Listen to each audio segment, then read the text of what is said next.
BMWs are built for drivers. They have excellent road feel, you sit in the car, great control, just a blast to drive. You just fit in it real well. It just goes around the corners intuitively. Well, you know, I guess it all leads back to the M1, the faded Pro Car Series. After that, they went into racing the sedans and then into the 6 Series. And then at one point they decided, well, we needed to come up with a new concept for the then coming 80s DTM Touring Car Championship.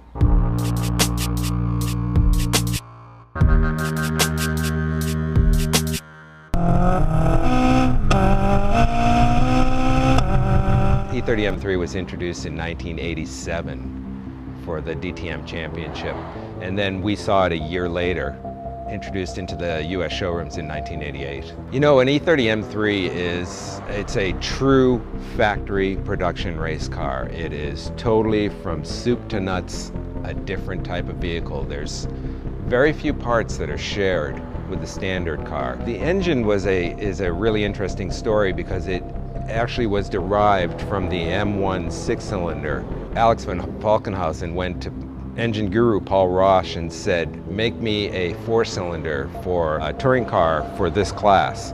And they actually cut out 2 cylinders in the M1 engine, and so began the legend of the S14. As far as BMW goes, it was the true production race car. You could just go out and buy it, take it to the track, and win your class easily. The car was originally designed to compete against Mercedes and their 190e 2.316 and the Audi Quattro cars.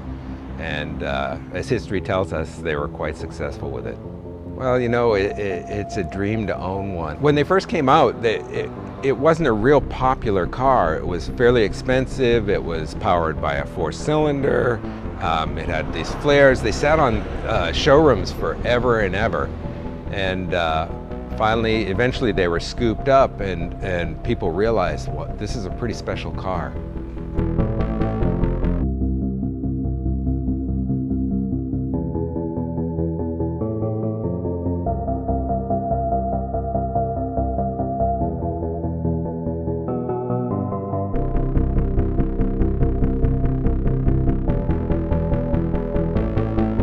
The E36 came out to the US market in 1995, and boy were we shortchanged. We got plastic headlights, standard 325 engine bored out on steroids, and not much else. In the meantime, the Europeans got the really killer 287 horsepower 3-liter with Vanos and many more options. But yet the US spec E36 had the same performance values as the European version. I don't know if it was the redheaded stepchild or what they consider it, but it was never hugely popular. Later on, as it has gotten older, it has become hugely popular as a easily modifiable and hugely dependent track car.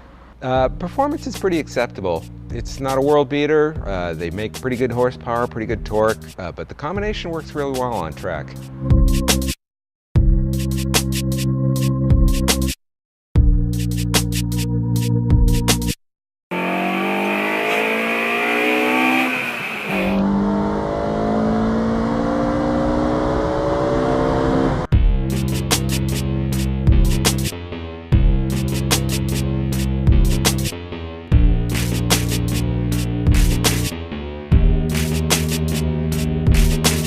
E46 came out in the US in 2001. BMW sharpened their pencils on this car. It was more focused, more refined. This was the introduction of the successor to the Euro S50 engine, the S54. Very reliable engine, a screamer, 333 horsepower stock, right out of the box, just a wonderful car.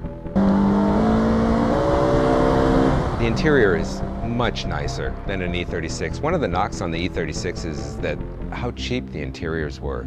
The E46, they raised their level quite a bit. Much more comfortable, quieter.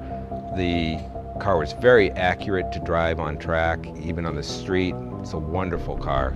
Great development. It was quite a huge leap from the E36.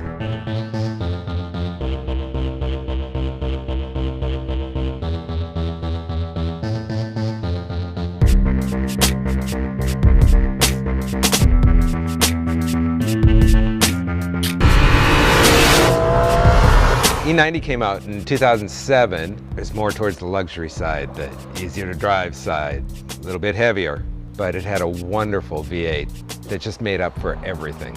Well, by this time, you've got Audi and Mercedes, or should I say Mercedes and Audi, hot on BMW's heels. Audi with their RS6, Mercedes with their AMG cars. You've got some serious competition at this point. I'd have to say the best feature about the new M3 is the S65 V8. That thing sings a beautiful song. Well, you know, there's been a lot of talk about the 1M being the successor to the M3, and in many aspects it is, but I don't think there'll ever be a successor to the E30 M3 ever. There's a huge excitement coming out about the new F80 M3, and we're all looking forward to the introduction of it. It's going to be turbocharged 6-cylinder and should be pretty interesting. Should be able to fill the niche between gas mileage, performance, and handling.